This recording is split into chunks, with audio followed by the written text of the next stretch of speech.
Big TV భక్తి సమాచారం WhatsApp ఛానల్లో జాయిన్ అవ్వండి. అన్ని విశేషాలు ఎప్పటికప్పుడు తెలుసుకోండి.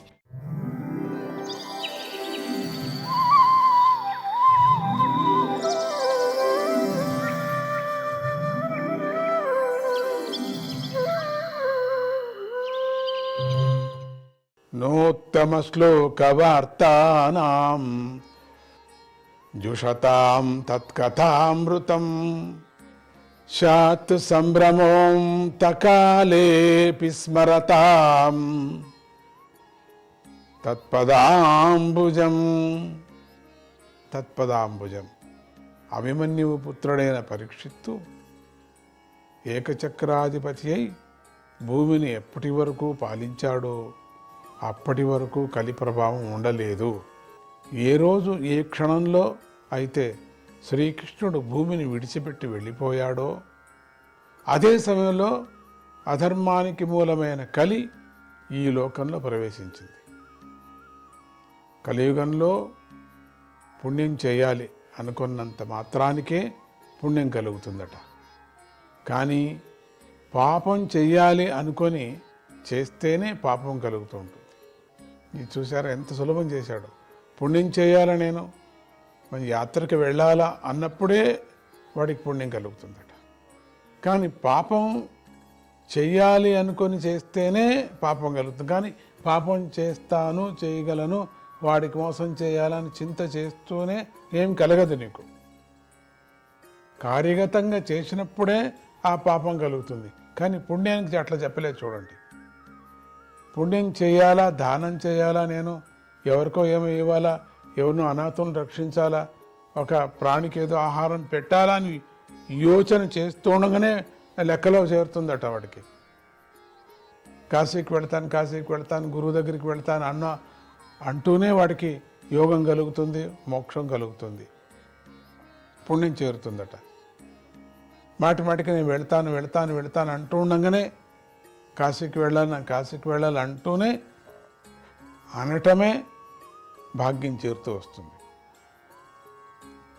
కానీ ఇక్కడ పాపం చేయాలా, ఇంకోటికి మోసం చేయాలి, నేను ప్రాణిని హింసపెట్టాలా అనుకుంటే అంతగా రాదు, చేస్తేనే వస్తుంది అన్నారు. చూసారా, ఇది కలిసారం.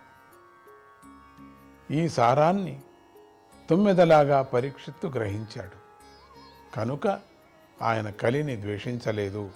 ఎందుకంటే పాపం మనం అనుకున్నాం కదా, పుణ్యం చేయాలా అంటుండగానే పుణ్యం మన అకౌంట్లో వచ్చి పడుతుంది అన్నారు.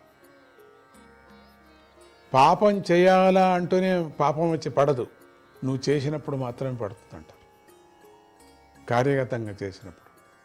కానీ పుణ్యం ఎట్లా కాదే, నేను దేవాలయానికి వెళ్ళాలప్ప, దేవస్థానంలో మంచి సేవ చేయించాలా అన్నప్పుడే నీ అకౌంట్లో పడిపోతూ ఉంటుంది.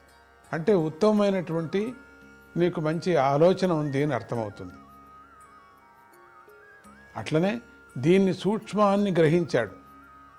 తొమ్మిద అన్ని పుష్పాల్లో మందారాన్ని తీసుకొని అంటే తేనెని తీసుకొని తాగుతుందో అట్లనే ఈ పరీక్షిత్తు ఈ ధర్మ సూక్ష్మాన్ని గ్రహించాడు.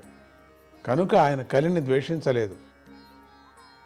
ఊరూరికి రాదు కదా, మనం చేసినప్పుడే కదా వస్తుంది. తోడేలు గొర్రెల మందలో చేరి వాటిని తినివేస్తుంది కదా, అదేవిధంగా కలి సావధాన చిత్తులు కాని మానవుల్లో ప్రవేశించి వారిని ప్రభావితుల్ని చేస్తాడు.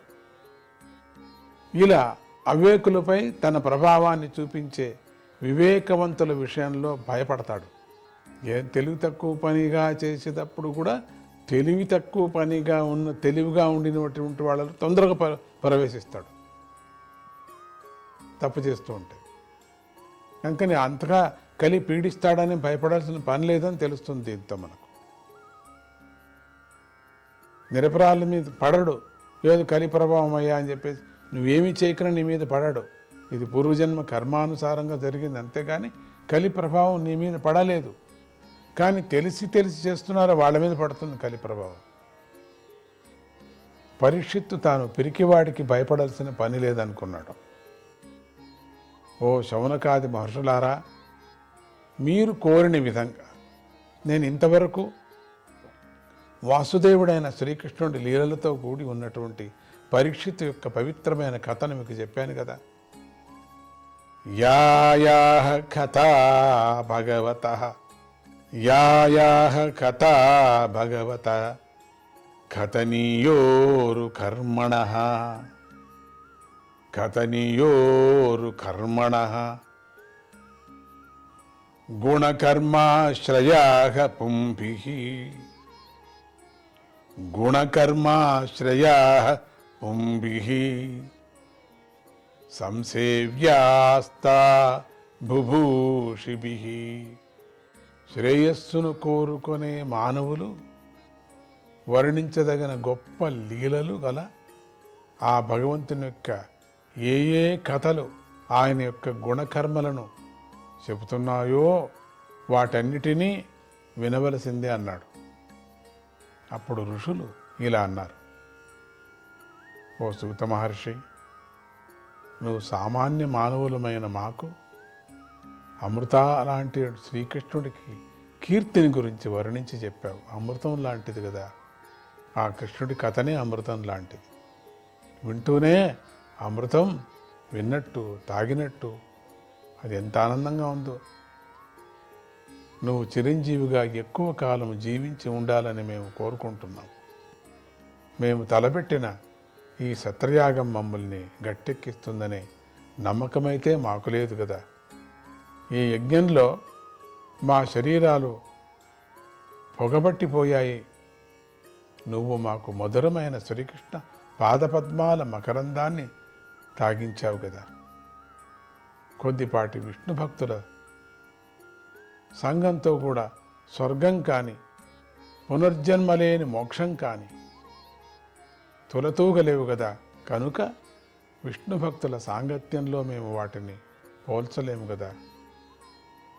స్వర్గమోక్షాలే విష్ణు భక్తుల సాంగత్యంతో తులతూగలేనప్పుడు మరణించే మానవుల భోగాలను గురించి చెప్పేదేముంది చెప్పండి.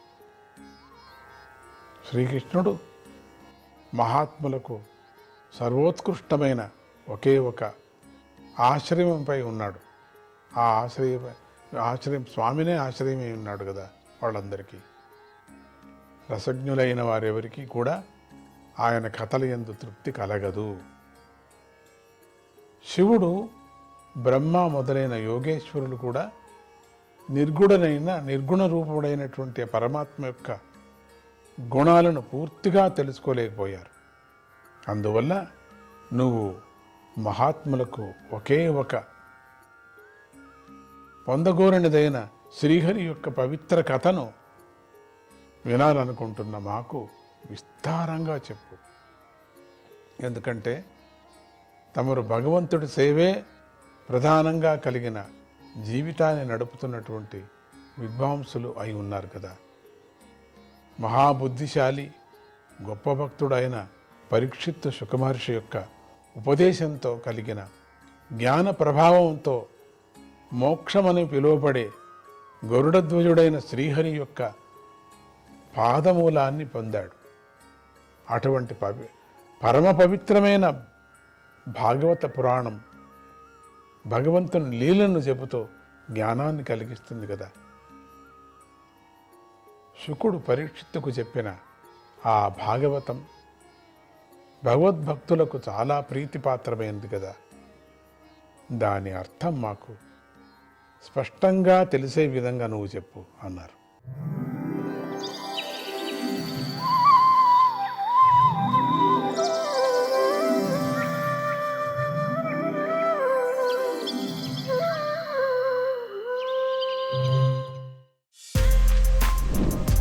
For more videos like this, subscribe Big TV channel.